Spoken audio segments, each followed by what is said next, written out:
Now, and always go from the back. Let me say one thing. That's one good thing.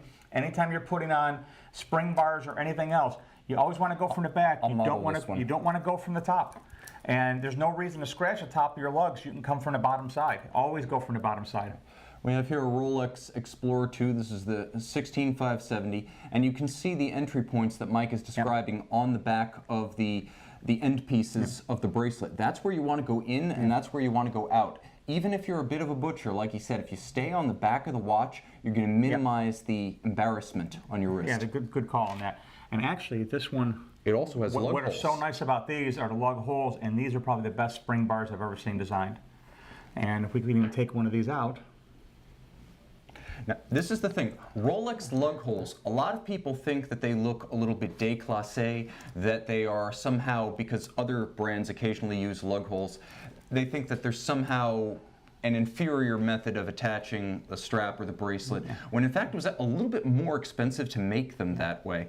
And the old philosophy used to be that if you owned a Rolex utility style watch, you probably wanted the flexibility to use a pin tool through the lug so you could take off the bracelet and put on a strap. Exactly. And so it's just, they're very, very strong though. These are just, we never see them broken. We never see any problems with them. That's why when I say Panerai cut costs to create watches like the 632, 634 that have the spring bars, yes, compared to what they had before. But with Rolex, it's a different story, because the idea was originally to make the watch more serviceable by its owner, and with stamped cases, drilling the lugs was actually more expensive than making the solid lugs. Yeah, and to me, it's very secure too. Even if you want to take a Rolex with a through-hole system and put it on a NATO, put it on a strap, it's so much more durable, because you're not just relying on the tips of those spring bars. You actually have a bar that goes all the way through the full length of the lug. It's a very strong system. And across the Submariners, across the GMTs, across the Explorer 2s, those lug holes were phased out in the early 2000s. As Rolex began to acknowledge, I think, Mike, that owners were not going to swap their watches to anything else. Exactly. That's exactly why they did it too. So the other thing that I want to focus on is that there was a bit of a movement during the 2000s to proprietary systems. And some of these are great, some of these are regrettable. Walk me through these systems that we have here. And Faylene has the macros. Were we on macros? Yeah. This is, as far as I'm concerned, is one of the first real quick change systems that actually works. And you just have a little tab in the back on the Cartier Roadster, and there's your strap. It just comes right off. It works. It's spring loaded. It's back on. It works so easy.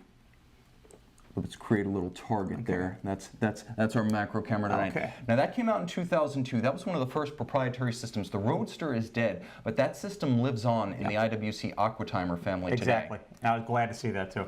Great system. I really do love that system though. It's strong. Once it's on there, there's a positive lock to it. You put the watch in there, it locks, and you're good to go. Now the other thing that I like is that JLC, which is near and dear to my heart, created a system with the Master Compressor Extremes. These watches came out in the mid-2000s. And what I like is there's a quick release system that makes use of the huge voluminous case. But the Compressor Extreme system is just literally just a pull tab that draws back pincers within the lugs. And you can see that to good effect. And the good news there is that any strap of sufficient size with the right size spring bar. I mean, we'll go into it, exactly. And all that does, they have one big flat spring behind that tab. That's all it is, going against the curvature of the case. And it's very, very durable, very solid system. You can see the whole piece peeling back right here. And right behind here, right underneath the tab, is, like I said, just one heavy metal spring that just sits in there, and your strap goes back on, it just drops right in. And that's it, it's on, secure. Now, it is possible to maybe make it quicker, and Hublot did that. We have the Hublot quick release system on this Oceanographique 4000, but it has the unfortunate consequence of only being compatible with Hublot's proprietary end. And that is it right there. And they did it on the same thing on the Ferrari, the 410s, 411s. It's actually a very good system. A lot of parts inside of it underneath the end pieces.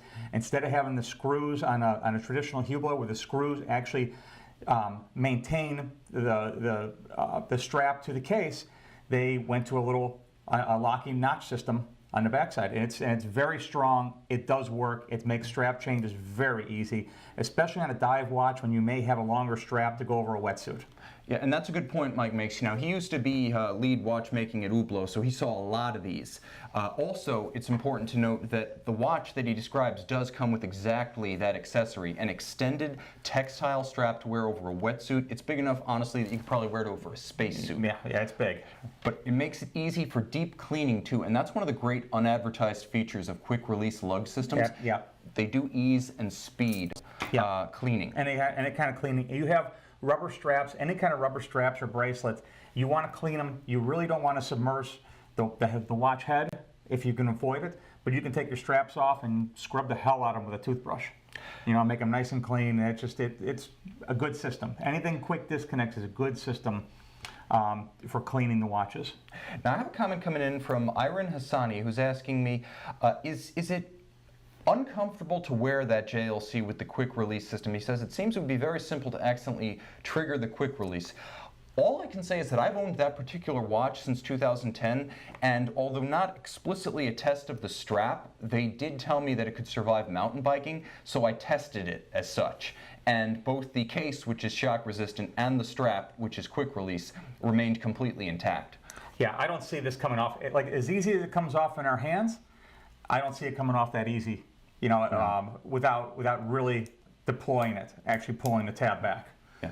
The way the slider works is it works in the direction of the case. It works horizontally. The strap lifts in and out vertically, so no matter how hard you pull it vertically, you're not going to remove it unless you slide the triggers horizontally.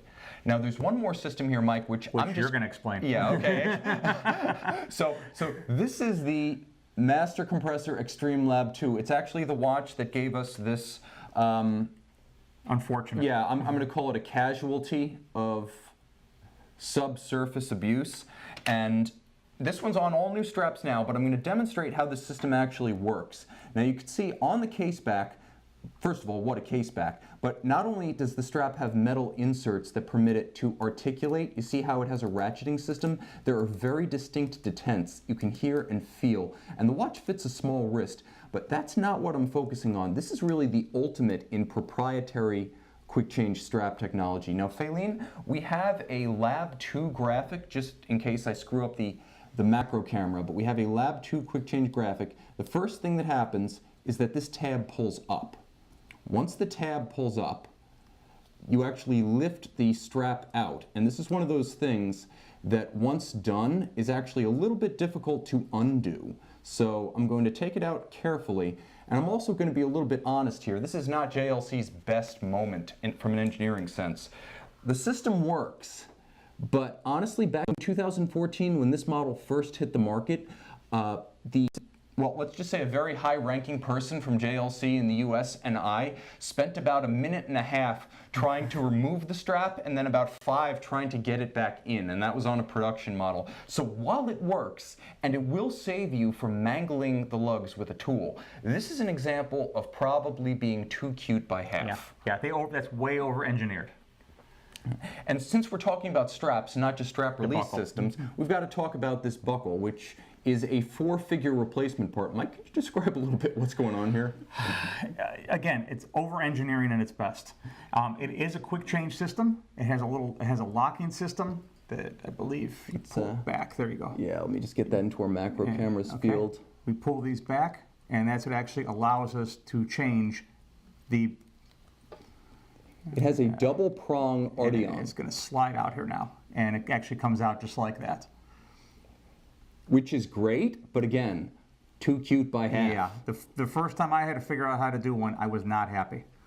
And we have to get them lined back up again and get them locked back in again. The best quick release systems don't just release, they also return. Yes, they're user friendly. And I will mention that JLC redeemed itself at SIHH this year with a quick release bracelet for the Geophysic line. Now, the nice thing about the bracelet is it takes the traditional JLC quadruple trigger with double micro adjust, and it adds a quick release system that you can use on the standard Geophysic. So it doesn't require a proprietary lug. You can still stick standardized straps in there with standardized spring bars, but you can also add the bracelet. Yeah, one thing to show on this, is Yeah, definitely. actually the spring bars. It's actually a double spring bar system that goes through connected by another bar.